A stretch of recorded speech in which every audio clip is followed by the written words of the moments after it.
Hello my dear students, welcome to my YouTube channel. ನನ್ನ ಹೆಸರು ಆಯಿಷಾ ದೊಡ್ಮನಿ.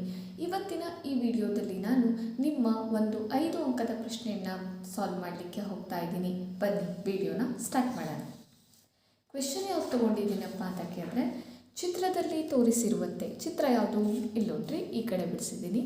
ಚಿತ್ರದಲ್ಲಿ ತೋರಿಸಿರುವಂತೆ ತಲೆ ಕೆಳಗಾದ ಒಂದು ಶಂಕುವಿನ ಮೇಲೆ ಒಂದು ಸಿಲಿಂಡರನ್ನು ಇರಿಸಿ. ಇಲ್ಲಿ ನೋಡ್ರಿ, ಈ ತಲೆ ಕೆಳಗಾದ ಶಂಕುವಿನ ಮೇಲೆ ಏನು ಮಾಡಿದ್ದಾರೆ, ಒಂದು ಸಿಲಿಂಡರ್ನ ಇಟ್ಟಿದ್ದಾರೆ. ಇರಿಸಿ ಟೊಳ್ಳಾದ ಒಂದು ಘನಾಕೃತಿಯನ್ನು ತಯಾರಿಸಿದೆ. ಟೊಳ್ಳ ಅಂತಂದರೆ ಒಳಗಡೆ ಘನಾಕೃತಿ ಏನಾಗಿದೆ, ಖಾಲಿಯಾಗಿದೆ ಅಂಥೇಳಿ. ಓಕೆನಾ. ನೆಕ್ಸ್ಟು, ಸಿಲಿಂಡರ್ ಮತ್ತು ಶಂಕುವಿನ ಪಾದಗಳ ತ್ರಿಜ್ಯಗಳು 7 ಸೆಂಟಿಮೀಟರ್ ಆಗಿತ್ತು. ಇಲ್ಲಿ ನೋಡ್ರಿ, ಇಲ್ಲಿ ಒಂದು ವೃತ್ತ ಕಾಣಿಸ್ತಾ ಇದೆ, ಇಲ್ಲೊಂದು ವೃತ್ತ ಕಾಣಿಸ್ತಾ ಇದೆ. ಇದು ಎರಡು, ಇದು ಶಂಕುವಿನ ವೃತ್ತ, ಇದು ಸಿಲಿಂಡರ್ನ ವೃತ್ತ. ಇದು ಎರಡರ ತ್ರಿಜ್ಯಗಳು ಎಷ್ಟು ಸೆಂಟಿಮೀಟರ್ ಇದೆ, 7 ಸೆಂಟಿಮೀಟರ್. ಇಲ್ಲಿಂದ ಇಲ್ಲಿಗೆ ಎಷ್ಟು ಸೆಂಟಿಮೀಟರ್ ಇದೆ, 7 ಸೆಂಟಿಮೀಟರ್ ತ್ರಿಜ್ಯ ಇದೆ ಅಂತೇಳಿ ಹೇಳ್ತಾ ಇದ್ದಾರೆ. ಇನ್ನು ನೆಕ್ಸ್ಟು, ಇವುಗಳ ಎತ್ತರಗಳು ಕ್ರಮವಾಗಿ 12 ಸೆಂಟಿಮೀಟರ್ ಮತ್ತು 9 ಸೆಂಟಿಮೀಟರ್ ಆಗಿದೆ. ಇಲ್ಲಿ ಸಿಲಿಂಡರ್ನ ಎತ್ತರ ಎಷ್ಟಿದೆ, 12 ಸೆಂಟಿಮೀಟರ್. ಇಲ್ಲಿ ಶಂಕುವಿನ ಎತ್ತರ ಎಷ್ಟಿದೆ, 9 ಸೆಂಟಿಮೀಟರ್ ಅಂತ ಹೇಳ್ತಾ ಇದ್ದಾರೆ. ಈ ಆಕೃತಿಯಲ್ಲಿ ಸಿಲಿಂಡರಿನ ಎತ್ತರದ 2/3 ಎತ್ತರದವರೆಗೆ ನೀರನ್ನು ತುಂಬಲಾಗಿದೆ. ಇಲ್ಲಿ ನೋಡ್ರಿ, ಇಲ್ಲಿ ಈ ಸಿಲಿಂಡರ್ ಇದೆಯಲ್ಲ, ಈ ಸಿಲಿಂಡರ್ ಟೋಟಲ್ ಆಗಿ 3/3 ಅಂದರೆ 3 ಭಾಗದಲ್ಲಿ 3 ಭಾಗ ಇದೆ. ಈ 3 ಭಾಗದಲ್ಲಿ ಟೋಟಲ್ ಇರೋದು 3 ಭಾಗ ಅಲ್ಲ, ಈ 3 ಭಾಗದಲ್ಲಿ 2 ಭಾಗದಷ್ಟು ನೀರು ತುಂಬಿಕೊಂಡಿದೆ. ಈ 3ರಲ್ಲಿ 3 ಭಾಗ ಇದ್ದಿದ್ದು 3ರಲ್ಲಿ 2 ಭಾಗ ನೀರು ತುಂಬಿದರೆ ಎಷ್ಟು ಭಾಗ ಖಾಲಿ ಇರುತ್ತೆ ಹೇಳ್ರಿ? 1/3 ಭಾಗ ಖಾಲಿ ಇರುತ್ತಾ? 3 ಭಾಗದಲ್ಲಿ 2 ಭಾಗ ನೀರು ತುಂಬಿದರೆ 3 ಭಾಗದಲ್ಲಿ 1 ಭಾಗ ಖಾಲಿ ಇರುತ್ತಲ್ವಾ? ಅದೊಂದು ಕಾನ್ಸೆಪ್ಟ್ ಗೊತ್ತಿರಲಿ. ಓಕೆನಾ. ನೆಕ್ಸ್ಟು, ಘನಾಕೃತಿಯಲ್ಲಿ ತುಂಬಿರುವ ನೀರಿನ ಪ್ರಮಾಣವನ್ನು ಕಂಡುಹಿಡಿಯಿರಿ. ಓಕೆ, ನೀರಿನ ಪ್ರಮಾಣ ಕಂಡುಹಿಡಬೇಕಾದ್ರೆ ಘನಫಲ ಕಂಡುಹಿಡಬೇಕು. ಘನಫಲ ಕಂಡುಹಿಡಬೇಕಂದ್ರೆ ಇರುವಂತಹ ಆಕೃತಿ ಯಾವ್ಯಾವುದು ಹೇಳ್ರಿ? ನೋಡಿರಿ, ಇಲ್ಲಿವರೆಗೆ ನೀರನ್ನು ತುಂಬಿದ್ದಾರೆ. ಇದು ಶಂಕುವಿನ ಘನಫಲ ತಗೋಬೇಕು. ಆಮೇಲೆ ನಾವು ಸಿಲಿಂಡರ್ನ ಘನಫಲ ತಗೋಬೇಕು. ಆದರೆ ಸಿಲಿಂಡರ್ ಪೂರ್ತಿಯಾಗಿ ನೀರು ತುಂಬಿಲ್ಲ. ಎಷ್ಟು ಭಾಗದಷ್ಟು ನೀರು ತುಂಬಿದೆ? 2/3 ಭಾಗದಷ್ಟು ನೀರು ತುಂಬಿದೆ. ಸೊ 2/3 ಸಿಲಿಂಡರ್ನ ಘನಫಲ ಅಂಥೇಳಿ ತಗೋಬೇಕು. ಓಕೆನಾ. ಪೂರ್ತಿಯಾಗಿ ಸಿಲಿಂಡರ್ ಘನಫಲ ತಗೊಳ್ಳೋದಲ್ಲ. ನೆಕ್ಸ್ಟು, ಘನಾಕೃತಿಯನ್ನು ಸಂಪೂರ್ಣವಾಗಿ ನೀರಿನಿಂದ ತುಂಬಿಸಲು ಬೇಕಾಗುವ ನೀರಿನ ಪ್ರಮಾಣವನ್ನು ಲೆಕ್ಕಿಸಿ. ಅಂತಂದರೆ ಈಗ 2/3 ಭಾಗ ನೀರು ತುಂಬಿದೆ ಅಂತಂದಮೇಲೆ ಎಷ್ಟು ಭಾಗ ಖಾಲಿದೆ? 1/3 ಅಲ್ವಾ? ಹಾಗಾದರೆ ನಾವೇನು ಕಂಡುಹಿಡಬೇಕು? ಅದಾದಮೇಲೆ 1/3 ಗುಣಿಸು ಸಿಲಿಂಡರ್ನ ಘನಫಲವನ್ನು ಕಂಡುಹಿಡಬೇಕು. ಯಾಕಂದರೆ ಸಂಪೂರ್ಣವಾಗಿ ನೀರು ತುಂಬಲಿಕ್ಕೆ ಇನ್ನೂ 1/3 ನೀರು ಬೇಕಾಗಿರುತ್ತದೆ. ಓಕೆನಾ. ಸರಿ, ಈಗ ಏನೇನು ಕೊಟ್ಟಿದ್ದಾರೆ ಅನ್ನೋದನ್ನು ಫಸ್ಟು ಬರ್ಕೊಳ್ಳೋಣ. ಏನು ಹೇಳ್ತೀವಿ? ಫಸ್ಟ್ ಕೊಟ್ಟಿರುವಂಥದ್ದು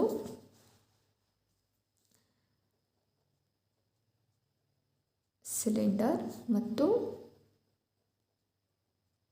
ಶಂಕುವಿನ ತ್ರಿಜ್ಯ = 7 ಸೆಂಟಿಮೀಟರ್. ನೆಕ್ಸ್ಟು, ಸಿಲಿಂಡರ್ನ ಎತ್ತರ ಎಷ್ಟು? 12 ಸೆಂಟಿಮೀಟರ್. ಇಲ್ಲಿ ಕೊಟ್ಟಿದ್ದಾರೆ ನೋಡಿರಿ, 12 ಸೆಂಟಿಮೀಟರ್ ಅಂತೇಳಿ. ನೆಕ್ಸ್ಟು, ಶಂಕುವಿನ ಎತ್ತರ ಎಷ್ಟು ಹೇಳಿದ್ದಾರೆ? 9 ಸೆಂಟಿಮೀಟರ್. ಇದಿಷ್ಟು ನಮಗೆ ಅವರು ಕೊಟ್ಟಿರುವಂಥದ್ದು. ಈಗೇನು ಕಂಡುಹಿಡಬೇಕು? ಇಲ್ಲಿ ನೋಡಿರಿ, ಘನಾಕೃತಿಯಲ್ಲಿ ತುಂಬಿರುವ ನೀರಿನ ಪ್ರಮಾಣವನ್ನು ಕಂಡುಹಿಡಿಯಿರಿ ಅಂತೇಳಿ ಹೇಳಿದ್ದಾರೆ. ಸೊ ನೀರಿನ ಪ್ರಮಾಣ = ಏನಂತ ಹೇಳಿದ್ದೆ? ನೀರಿನ ಪ್ರಮಾಣ ಅಂತಂದರೆ ಈ ಶಂಕುವಿನ ಘನಫಲವನ್ನು ತಗೋಬೇಕು. ಶಂಕುವಿನ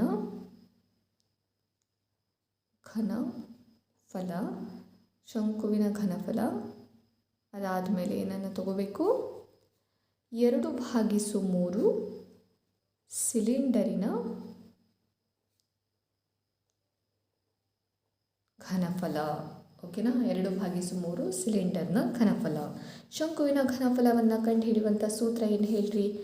1/3 πr²h. ಸೊ ಫಸ್ಟು ನಿಮಗೆ ಎಲ್ಲ ಫಾರ್ಮುಲಾಗಳು ಕರೆಕ್ಟಾಗಿ ನೆನಪಿರಬೇಕು, ಅಂದರೆ ಮಾತ್ರ ಇಲ್ಲಿ ಅಪ್ಲೈ ಮಾಡಲಿಕ್ಕೆ ಈಸಿ ಆಗುತ್ತೆ. ಓಕೆನಾ. ಪ್ಲಸ್ 2/3 ಗುಣಿಸು ಸಿಲಿಂಡರ್ನ ಘನಫಲ. ಸಿಲಿಂಡರ್ನ ಘನಫಲ ಕಂಡುಹಿಡಿಯುವಂಥ ಸೂತ್ರ ಪೈ ಆರ್ ಸ್ಕ್ವೇರ್. ಆದರೆ ಇಲ್ಲಿ ಶಂಕುವಿನ ಎತ್ತರ ಬೇರೆ, ಎಚ್ ಅಂದರೆ ಎತ್ತರ ಅಲ್ವಾ, ಶಂಕುವಿನ ಎತ್ತರ ಬೇರೆ, ಸಿಲಿಂಡ್ರನ ಎತ್ತರ ಬೇರೆ. ಅದಕ್ಕೋಸ್ಕರ ಸಿಲಿಂಡ್ರನ ಎತ್ತರವನ್ನು ನಾನು ಕ್ಯಾಪಿಟಲ್ ಎಚ್ಚಿಂದ ಡಿನೋಟ್ ಮಾಡ್ತೀನಿ. ಓಕೆ, ನೆಕ್ಸ್ಟ್ ನೋಡ್ರಿ ಏನಾಗುತ್ತೆ. ಇಲ್ಲಿ 2/3 ಇದೆ ಅಂದರೆ 2 × 1/3 ಅಂಥೇಳಿ ನಾವು ಇದನ್ನು ಬರಿಬೋದು. ಯಾಕೆ ಬರದೆ ಅನ್ನೋದು ನೆಕ್ಸ್ಟ್ ಸ್ಟೆಪ್ಪಲ್ಲಿ ಗೊತ್ತಾಗುತ್ತೆ. ಓಕೆನಾ, ಇಲ್ಲಿ ನೋಡ್ರಿ, ಇಲ್ಲೂ 1/3 ಪೈ ಆರ್ ಸ್ಕ್ವೇರ್ ಇದೆ. ಇಲ್ಲಿ 2/3 ಅಂದರೆ 1/3 ಇದೆ ಅಂತ ತಾನೇ ಅರ್ಥ. 1/3 ಪೈ ಆರ್ ಸ್ಕ್ವೇರ್ ಇದೆ. ಸೊ ಎರಡನ್ನು ಕಾಮನ್ ತೆಗಿಬೋದಲ್ವಾ. ಸೊ ಏನಂತ ತೆಗಿತೀನಿ, 1/3 ಪೈ ಆರ್ ಸ್ಕ್ವೇರ್ ಕಾಮನ್ ತೆಗೆದಾದ್ಮೇಲೆ ಇದರಲ್ಲಿ ಏನು ಉಳಿಯುತ್ತೆ, ಎಚ್ ಪ್ಲಸ್ ಇದರಲ್ಲಿ ಏನು ಉಳಿಯುತ್ತೆ, ಇಲ್ಲಿ 1/3 ಆ ಕಡೆ ಹೋಯಿತು, ಇಲ್ಲಿ ಏನು ಉಳಿತು, 2 ಉಳಿತು. ಪೈ ಆರ್ ಸ್ಕ್ವೇರ್ ಹೋಯಿತು, ಏನು ಉಳಿತು, ಎಚ್ ಉಳಿತು. ಓಕೆನಾ, ಇದಿಷ್ಟು ಕಾಮನ್ ತೆಗೆದು ಮಾಡಿದ್ರೆ ಈಸಿ ಆಗುತ್ತೆ ಲೆಕ್ಕ. 1/3 ಪೈ ಬೆಲೆ ಎಷ್ಟು, 22/7. ಅವರು ಒಂದೊಂದ್ಸಲ ಮೆನ್ಷನ್ ಮಾಡಿರ್ತಾರೆ 3.14 ತೊಗೊಳ್ರಿ ಅಂತೇಳಿ, ಆವಾಗ ಮಾತ್ರ ಇದನ್ನು ತೊಗೋಬೇಕು. ಆರ್ ಸ್ಕ್ವೇರ್, ಆರ್ ಅಂತಂದರೆ ಎಷ್ಟು ಹೇಳಿದರು, ಆರ್ ಅಂದರೆ ತ್ರಿಜ್ಯ ಎಷ್ಟು ಹೇಳಿದ್ದಾರೆ, 7 ಸೆಂಟಿಮೀಟರ್. ಸೊ 7 × 7 ಅಂಥೇಳಿ ತೊಗೋಬೇಕು. ಇನ್ನು ನೆಕ್ಸ್ಟು ಬ್ರ್ಯಾಕೆಟ್ ಹಾಕಿದೆ. ಎಚ್ ಅಂದರೆ ಶಂಕುವಿನ ಎತ್ತರ ಎಷ್ಟು ಹೇಳಿದ್ದಾರೆ, 9 ಸೆಂಟಿಮೀಟರ್. ಇಲ್ಲಿ ಸೆಂಟಿಮೀಟರ್ ಬರೆಯೋ ಅವಶ್ಯಕತೆ ಇಲ್ಲ. ಪ್ಲಸ್ 2 ಎಚ್ ಅಂದರೆ ಸಿಲಿಂಡರ್ನ ಎತ್ತರ ಎಷ್ಟು ಹೇಳಿದ್ದಾರೆ, 12 ಸೆಂಟಿಮೀಟರ್ ಅಂಥೇಳಿ ಹೇಳಿದ್ದಾರೆ. ನೆಕ್ಸ್ಟು ಬ್ರ್ಯಾಕೆಟ್ ಕ್ಲೋಸ್ ಮಾಡ್ತೀನಿ. 1/3 × 22/7 × 7 ಇಲ್ಲಿ ಬ್ರ್ಯಾಕೆಟಲ್ಲಿ 9 + 12 24. ಓಕೆನಾ, ನೆಕ್ಸ್ಟು 1/3 × 22/7 × 7 ಇದ್ದಿದ್ದನ್ನೇ ಇಲ್ಲಿ ಕೆಳಗಡೆ ಬರಿತಾ ಇರೋದು ನಾನು. ಗುಣಿಸು 9 + 24 ಮಾಡಿದಾಗ ಆನ್ಸರ್ 33 ಅಂತ ಹೇಳಿ ಬರುತ್ತೆ. ಓಕೆನಾ, ಈಗ ಭಾಗ ಹೊಡೀರಿ. ಈಗ 3 1 22 ಭಾಗ ಆಗುತ್ತಾ ಇಲ್ಲ, 7 ಹೋಗುತ್ತಾ ಇಲ್ಲ, 7 ಹೋಗುತ್ತಾ ಇಲ್ಲ, ಅದು 33 ಹೋಗುತ್ತೆ. 11 ನೆಕ್ಸ್ಟ್ ಇರೋದು ಯಾವ ಸಂಖ್ಯೆ, 7 1 22 ಭಾಗ ಆಗುತ್ತಾ ಇಲ್ಲ, 7 ಹೋಗುತ್ತೆ. ಓಕೆನಾ, ಇನ್ನು ಏನೇನು ಉಳಿತು, 22 × 7 × 11. ಇಲ್ಲಿ ನೋಡಿ 22 ಉಳಿತು, ಇದು 7 ಉಳಿತು, ಇಲ್ಲಿ 11 ಉಳಿತು, ಇಲ್ಲಿ 1 ಇದೆ, ಬರೆಯೋ ಅವಶ್ಯಕತೆ ಇಲ್ಲ. ಓಕೆನಾ, ನೆಕ್ಸ್ಟು ಇದು 3 ಗುಣಿಸಿದಾಗ ಉತ್ತರ 1694 ಸೆಂಟಿಮೀಟರ್ ಕ್ಯೂಬ್ ಅಂತ ಹೇಳಿ ಬರುತ್ತೆ. ಓಕೆನಾ, ಹಾಗಾದರೆ ನೀರಿನ ಪ್ರಮಾಣ ಎಷ್ಟಿದೆ, 1694 ಸೆಂಟಿಮೀಟರ್ ಕ್ಯೂಬ್ ಅಂತ ಹೇಳಿದೆ. ಈಗ ನೆಕ್ಸ್ಟು ಮತ್ತೊಂದು ಕ್ವೆಶನನ್ನು ಕೊಟ್ಟಿದ್ರಲ್ವಾ, ಏನು ಹೇಳ್ರಿ, ಘನಾಕೃತಿಯನ್ನು ಸಂಪೂರ್ಣವಾಗಿ ನೀರಿನಿಂದ ತುಂಬಿಸಲು ಬೇಕಾಗುವ ನೀರಿನ ಪ್ರಮಾಣ, ಇನ್ನು ಎಷ್ಟು ನೀರು ಬೇಕು ತುಂಬಿಸ್ಲಿಕ್ಕೆ ಅಂತ ಹೇಳಿ ಕಂಡುಹಿಡಿಯಬೇಕು. ಓಕೆನಾ, ಬನ್ನಿ ಅದನ್ನು ಕಂಡುಹಿಡಿಯೋಣ. ಘನಾಕೃತಿಯನ್ನು ಸಂಪೂರ್ಣವಾಗಿ ತುಂಬಲು ಬೇಕಾಗುವ ನೀರಿನ ಪ್ರಮಾಣ. ಈಗ ಆಲ್ರೆಡಿ ನೀರು 2/3 ತುಂಬಿಕೊಂಡಿದೆ. ಈಗ ಇನ್ನೂ ಎಷ್ಟು ಭಾಗ ನೀರು ತುಂಬಬೇಕು ಹೇಳ್ರಿ, 3ರಲ್ಲಿ 2 ಭಾಗ ತುಂಬಿದೆ ಅಂದರೆ ನಮಗೆ ಇನ್ನೂ ಎಷ್ಟು ತುಂಬಬೇಕು, 3ರಲ್ಲಿ 1 ಭಾಗ ನೀರು ತುಂಬಬೇಕು. ಅಂದರೆ 3ರಲ್ಲಿ 1 ಭಾಗ ಗುಣಿಸು ಸಿಲಿಂಡರಿನ ಘನಫಲ ಅಂಥೇಳಿ ತೊಗೋಬೇಕು. ಯಾಕಂದರೆ ಸಿಲಿಂಡರಲ್ಲೇ ಅಲ್ವಾ ನೀರು ತುಂಬಬೇಕಾಗಿರೋದು. ಸೊ ಏನಂತ ತೊಗೋತೀರಿ, ಸಿಲಿಂಡರಿನ ಘನಫಲ ಅಂಥೇಳಿ ತೊಗೊತೀರಿ. ಓಕೆ, 1/3 ಸಿಲಿಂಡರ್ನ ಘನಫಲ ಕಂಡುಹಿಡುವಂಥ ಸೂತ್ರ ಪೈ ಆರ್ ಸ್ಕ್ವೇರ್ ಎಚ್ ಅಂತೇಳಿ. ಇಲ್ಲಿ ಒಂದೇ ಎಚ್ ಬರೋದ್ರಿಂದ ನಾರ್ಮಲಾಗಿ 1 ಎಚ್ಚನ್ನು ತೊಗೊಂಡಿದ್ದೀನಿ. ನೀವು ಕ್ಯಾಪಿಟಲ್ ಎಚ್ ಬೇಕಾದ್ರೂ ತೊಗೋಬೋದು.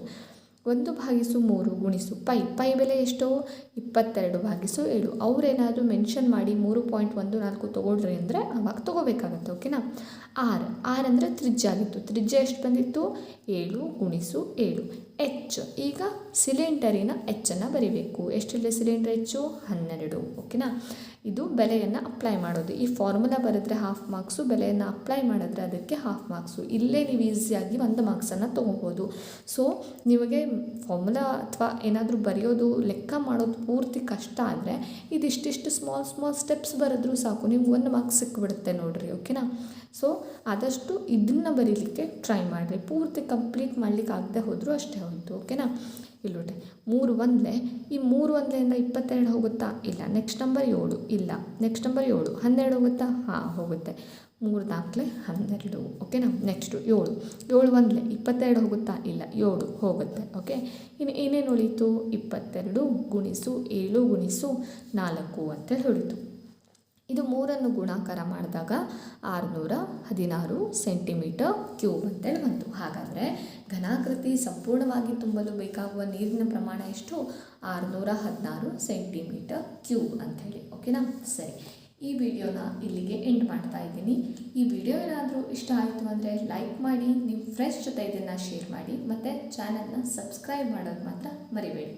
ಕೊನೆವರೆಗೂ ವಿಡಿಯೋನ ನೋಡಿ ಅರ್ಥ ಮಾಡ್ಕೊಂಡಿದ್ದಕ್ಕೆ ಥ್ಯಾಂಕ್ ಯು ಸೋ ಮಚ್.